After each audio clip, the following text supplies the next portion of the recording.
তাড়াতাড়ি breakfast complete করে ও কাজের জন্য বেরিয়ে গেল। মাঝ রাস্তায় হলো ওর গাড়ি খারাপ, তাই গ্যারেজে গাড়ি সারাতে দিয়ে টুকটুকে করে ও চলে গেল গোড়াবাজার সেন্টারে। গাড়িতে মেজর কিছু প্রবলেমের জন্য সারাতে টাইম লাগবে, তাই 1:30টার সময় অফিস বন্ধ করে টুকটুকে করে চলে আসলো বাড়ি। বিকেলবেলা বিশেষ কিছু কাজের জন্য ও বেরিয়ে পড়লো। ও বেরোনোর পরে আমি আর বাবা রেডি হয়ে চলে গেলাম লালদিঘি ট্রেন্ডসের ভেতরে ঢুকে নতুনত্ব কিছু কালেকশন দেখেই আমরা লিফটে করে চলে গেলাম উপরে। পছন্দসই দুটো স্কার্ফ নিয়ে আমরা বিল কাউন্টারে বিল করে বেরিয়ে পড়লাম বাড়ি ফেরার জন্য। ট্রেন্ডস থেকে বাইরে বেরিয়ে দেখতে পেলাম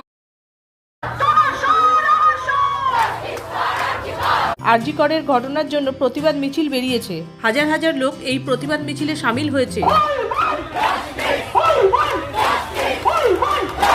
এই প্রতিবাদ মিছিলে সকলের দাবি একটাই, মেয়েটি যাতে ঠিকঠাক জাস্টিস পায়। এরপর ওখানে কিছুক্ষণ দাঁড়িয়ে আমরা রওনা হলাম বাড়ির পথে। কিছু দূর হাঁটতে পেয়ে গেলাম টুকটুক। এরপরে টুকটুকে চেপে আমরা রওনা হলাম বাড়ির পথে। ফেরার পথে ইন্দ্রপ্রস্থ মোড়ে পড়লাম যানজটে। ভিডিওটা এখানেই শেষ করছি। ভালো লাগলে লাইক করুন।